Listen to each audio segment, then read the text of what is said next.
The Dutch Grand Prix once again delivered a weekend that will be remembered for years. A race where fortune and heartbreak collided in equal measure, and where the championship battle between Oscar Piastri and Lando Norris took yet another dramatic twist.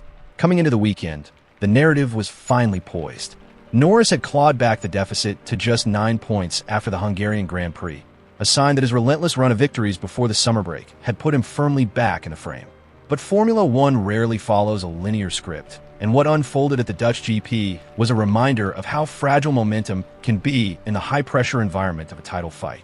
Piastri emerged as the clear victor both on the road and in the points table, while Norris was left stranded, staring helplessly at a smoking McLaren on the side of the circuit. His championship hopes dealt a heavy blow. In the days leading up to the race, McLaren fans could sense something special brewing. The battle between their two drivers had taken center stage, not just within the team, but across the entire paddock. Few rookie-turn contenders have adapted to the sharp end of Formula One as seamlessly as Piastri. His calm demeanor, technical feedback, and ability to extract performance under pressure have made him a serious title threat. On the other side of the garage, Norris, now an established race winner, carried the scars and lessons of past seasons where opportunities slipped away. His victories before the break were not just flashes of brilliance. They were statements that he was ready to lead McLaren into a championship fight that echoed the days of Ayrton Senna and Alain Prost. The weekend began with Norris asserting himself in practice. He topped all 3 sessions, sending a clear message that he had found the rhythm of the undulating circuit. Yet qualifying told a different story. When the pressure was at its highest, it was Piastri who delivered a stunning lap for pole position. For Norris, starting second alongside his teammate meant the fight was still alive, but psychologically Piastri's pole was significant. It was a reminder that even when Norris appeared to have the edge, Piastri had the ability to turn the tables when it mattered most.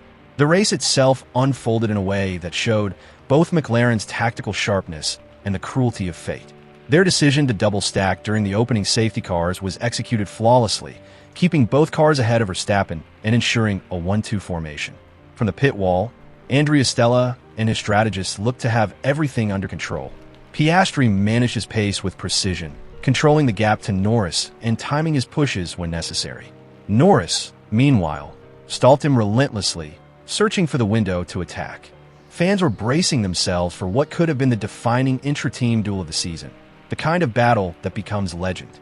Then came the heartbreak. As the laps ticked down, smoke began to billow from the back of Norris MCL 39. His pursuit ended not with a wheel-to-wheel fight, but with the bitter reality of mechanical failure. For a driver who had carried momentum and belief into the Dutch GP, it was a devastating blow. Norris' frustration was visible as he climbed out of the car and walked through the sand dunes, helmet under arm, watching the race continue without him. Later he admitted there was nothing more he could have done. His pace had been strong, his execution had been flawless, but reliability robbed him of the chance to fight. It is moments like these that remind us Formula One is as much a battle of machines as it is of drivers. No matter how talented a driver is, no matter how perfectly they execute, they are ultimately at the mercy of the technology beneath them. For Piastri, however, the day was about seizing opportunity. He managed the final restart under pressure from Verstappen on softer tires, keeping the world champion at bay with composure that belied his relative inexperience at this level. His victory was not just another win, it was a statement. He left the Dutch GP with a 34-point lead over Norris, a margin that gives him both breathing room and psychological advantage heading into the critical run of European races. His calm reflections after the race, acknowledging his control and expressing sympathy for Norris, showed maturity beyond his years. In just his second full season, Piastri is driving not just like a future champion, but like a current one. Elsewhere on the grid, the storylines were just as compelling. Ferrari endured one of their most painful weekends of the season. First came Hamilton's crash, an uncharacteristic error from the 7-time world champion. Running in 7th, he lost the car on the exit of the bank turn 3 as light rain made conditions treacherous. His description afterward was one of disbelief. For Hamilton, whose consistency is usually unshakable, crashing out in this manner was unusual, and it highlighted how fine the margins are at Dutch GP circuit, where grip changes corner by corner. Leclerc's fate was even more cruel. After a solid race, his afternoon unraveled when Kimi Antonelli made an overeager move on the inside. Drifting wide into the Ferrari, as they exited the same corner. The clash ended Leclerc's race, brought disappointment to the Tifosi, and handed Antonelli a penalty. To his credit, Leclerc was measured afterward, acknowledging that young drivers need to learn boundaries, but also pointing out the cost to Ferrari in their constructors' battle. That double retirement left Ferrari with no points, and with Mercedes now breathing down their necks, just 12 points separate the teams in the fight for second place. To compound the pain, Hamilton will serve a 5-place grid penalty at Monza for ignoring double yellows in qualifying. For Ferrari, a home race that should have been a celebration now carries the weight of expectation and pressure. While the established giants faltered, the Dutch Grand Prix also created space for a new star to shine. Isack Hadjar, the young Frenchman racing for Racing Bulls, delivered a breakthrough performance that will be remembered as the first major milestone of his career. At just 20 years old, and on only his 15th start, he secured his first podium. His qualifying lap for fourth was already eye-catching, but it was his composure in the race that set him apart. Holding off the likes of Leclerc and Russell showed he has the racecraft to belong in Formula One. When Norris retired, it opened the door for Hadjar to step onto the podium, and he grabbed the chance with both hands. His comments afterward reflected both humility and pride. He admitted it felt surreal, but also credited the car and team for giving him the platform to deliver. For Racing Bulls, this was their first podium since the AlphaTauri days in 2021, and it reignited belief within the Faenza-based outfit that they can once again be a disruptive force in the midfield. For Hadjar, this was more than just a trophy. It was the validation that he belongs at the highest level. And then there was Max Verstappen. The home hero, adored by the sea of orange in the grandstands, came into the weekend with an almost perfect record at the Dutch GP. Expectations were sky high, but for the first time in years, he found himself with no answer to the sheer pace of the McLarens. His bold move on Norris at the start brought the crowd to life, but he knew from early on that second or third was the realistic limit of his afternoon. Even with the team gambling on softer tires during safety car phases, Verstappen simply could not keep up with McLaren's efficiency and downforce advantage. Yet when Norris retired, it was Verstappen who inherited second place, sending the crowd into celebration. His reflections afterward were telling. He admitted McLaren were in a different league, but also spoke about the emotion of delivering for his fans. For Verstappen, who has known near total dominance in recent years, the Dutch GP was a reminder that the landscape of Formula One is shifting. He remains a contender, but McLaren's rise is undeniable.